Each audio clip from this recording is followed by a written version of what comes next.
Konflik peperangan di Palestin telah berlarutan selama sebulan. Nyawa insan tidak bersalah terus melayang dan umpama menjadi pelarian di tanah sendiri dan lebih 10,000 nyawa buat masa ini telah pun terkorban terutamanya bagi kanak-kanak dan juga wanita. Sehingga kini masih kelihatan tiada sinar buat penduduk di Gaza untuk bebas dari kekejaman berterusan Zionis. Dan untuk jam ini, saya membawakan pengarah Institut Kajian Malaysia dan Antarabangsa IKMAS, Universiti Kebangsaan Malaysia UKM, Prof. Madya Dr. Sufian Yusof. Baik Prof, terima kasih sekali lagi kerana sudi bersama dengan Buletin Awal ini. Terima kasih. Assalamualaikum warahmatullahi wabarakatuh. Waalaikumsalam. Baik Prof, kalau kita melihat kepada konflik yang masih berlarutan lagi di Gaza buat masa ini, apa mungkin lagi cara ataupun alternatif lain bagi berdepan dengan kuasa veto yang kita lihat sebelum ini? Pelbagai resolusi telah pun dikemukakan di pentas PBB sendiri.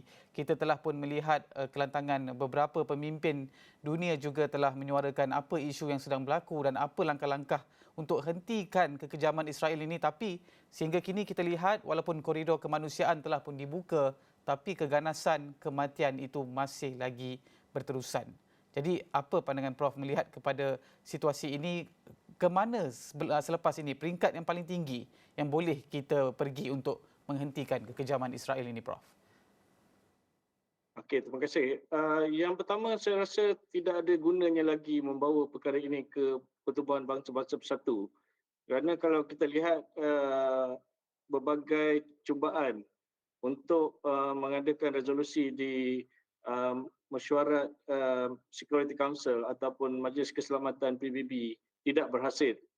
Kerana PBB Security Council adalah satu badan yang paling penting dalam membuat keputusan berkaitan dengan isu keselamatan dan peperangan.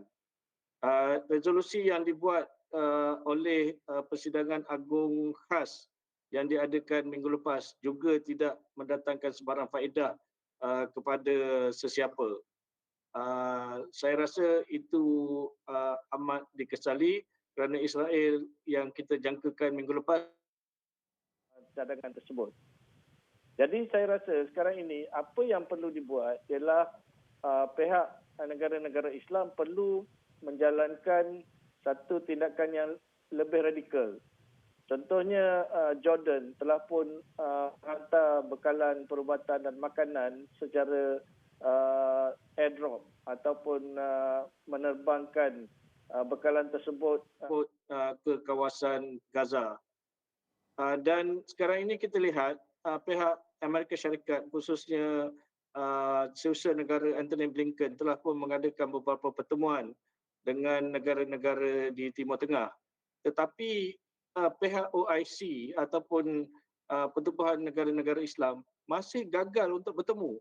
Jadi saya rasakan bahawa tidak ada keseriusan di kalangan negara-negara kepimpinan OIC untuk bertemu dan mengambil tindakan. Yang ini saya agak kesal kerana sepatutnya pihak OIC secara khas atau untuk membincangkan perkara ini, menghantar bekalan makanan dengan segera melalui sempadan Rafah, mengadakan airdrop seperti yang dilakukan oleh Jordan. Nampaknya OIC saya rasa telah gagal untuk memainkan peranan dalam hal ini dan saya cadangkan supaya negara-negara Islam mengambil tindakan secara berkumpulan melalui tindakan bilateral ataupun dua hala ataupun melalui kumpulan-kumpulan kecil. Tidak perlu menunggu sidang khas ataupun menunggu sebarang mesyuarat kerana kita lihat bahawa Israel seperti yang dikatakan oleh Antonio Guterres tadi telah pun melanggar undang-undang antarabangsa berkaitan dengan perang. Terdapat cadangan-cadangan untuk membawa Israel ke muka pengadilan di International Criminal Court. Tetapi Israel seperti Malaysia bukanlah satu negara yang menandatangani perjanjian Rom yang membawa kepada penubuhan International Criminal Court ataupun Mahkamah Jenayah Antarabangsa. Oleh kerana itu, Israel tidak akan dibawa ke muka pengadilan. Jadi, saya rasa kita jangan buang masa untuk bercakap berkaitan dengan Mahkamah Jenayah Antarabangsa, berkaitan dengan Mahkamah Dunia, sedang kerana Israel tidak akan dibawa ke situ, walaupun melalui secara teorinya melalui Majlis Keselamatan, kerana Majlis Keselamatan tidak berfungsi dalam perkara ini. Oleh yang demikian, tindakan harus dibuat secara berkumpulan kecil seperti Malaysia, Turki dan sebagainya, tanpa menunggu pertubuhan negara-negara Islam untuk mengadakan perbincangan, kerana mereka pun tidak ada maknanya, masih lagi menunggu, tiada lagi mesyuarat dan sebagainya. Baik Prof, kalau kita lihat juga kali ini konflik yang berlaku di Palestin, negara-negara luar kita tolak tepi soal agama, ramai yang mula berhimpun yang menyuarakan ketidakpuasan hati kerana sekarang ini apa yang berlaku di Palestin bukan lagi kita mengambil kira isu agama, tapi ini adalah isu kemanusiaan.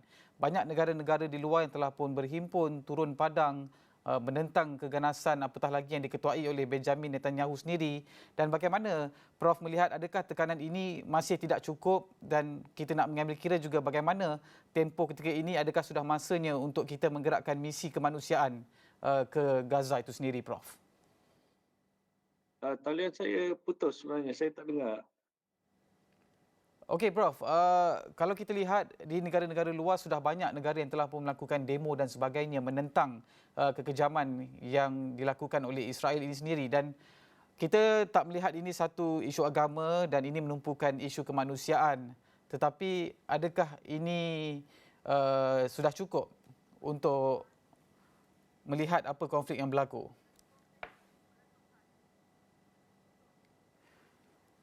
Okey, baik, nampaknya kita mengalami sedikit gangguan teknikal dan kita... Okey, baik, kita sudah mula mendapatkan semula Prof. Madya Dr. Sufian Jussoh untuk perbincangan sebentar tadi. Baik Prof, saya nak terus kepada soalan yang tertangguh sebentar tadi. Kita melihat negara-negara luar kali ini telah pun mula lantang bersuara, ramai yang turun berhimpun menyuarakan ketidakpuasan hati menentang kekejaman Israel yang diketuai oleh Benjamin Netanyahu sendiri. Dan adakah Prof melihat langkah-langkah ini sudah cukup untuk memberi tekanan kepada Israel? Boleh saya kira dunia telah pun mula membuka mata melihat kekejaman di Palestin. Dan adakah ini sudah cukup? Dan bagaimana pula dengan faktor misi kemanusiaan? Adakah ini sudah tiba masanya untuk kita gerakkan atau bagaimana? Isu ini bukanlah isu agama sebenarnya. Palestin pun bukannya 100% adalah orang Islam. Ada juga penduduk Palestin yang beragama Kristian. Jadi kita mungkin kita sebagai orang Islam melihat perkara ini sebagai sebahagian daripada membantu saudara seagama. Tetapi pada masa yang sama seperti yang kita katakan tadi, ini adalah berkaitan dengan isu kemanusiaan. Dan kita lihat banyak negara seperti di United Kingdom, di Amerika Syarikat sendiri, di Eropah, juga di Indonesia dan Malaysia telah pun mengadakan demonstrasi yang berterusan untuk menunjukkan kesokongan kepada masyarakat yang teranaya ini di Gaza.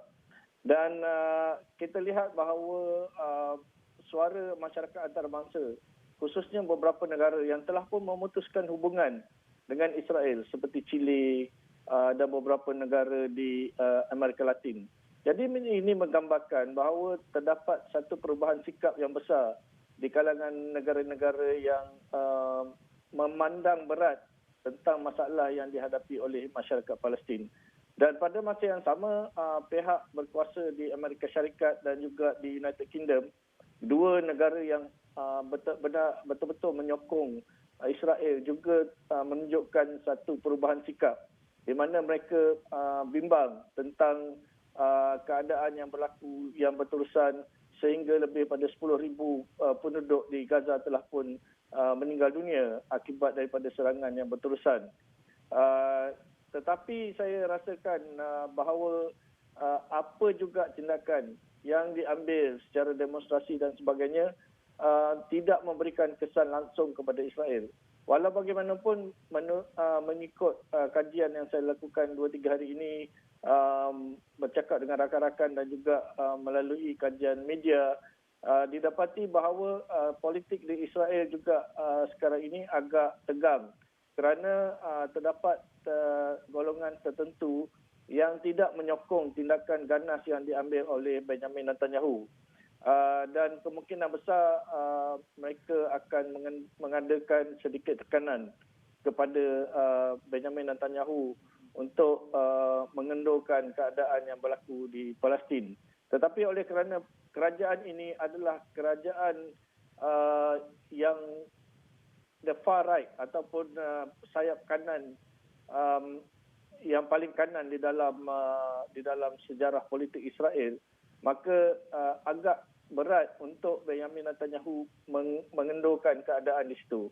Jadi sekarang ini seperti yang saya katakan tadi, kita tidak perlu menunggu beberapa negara beramai-ramai untuk mengambil tindakan. Saya rasakan bahawa negara di Timur Tengah perlu mengambil leadership atau kepimpinan. Tetapi nampaknya tidak ada kepimpinan pada masa ini melainkan yang ditunjukkan oleh Jordan dan juga oleh Mesir dengan membuka laluan Rafah. Tetapi saya rasa apa yang perlu dilakukan sekarang ini adalah untuk negara-negara Islam mengadakan tekanan kepada negara kuasa besar seperti Amerika Syarikat, Kesatuan Eropah dan juga United Kingdom. Okey, baiklah. Terima kasih Prof. Madya Dr. Sufian Jussoh yang juga merupakan pengarah Institut Kajian Malaysia dan Antarabangsa IKMAS Universiti Kebangsaan Malaysia UKM atas kupasan itu tadi, dan Esra Awani akan terus membawakan perkembangan di Bumi Gaza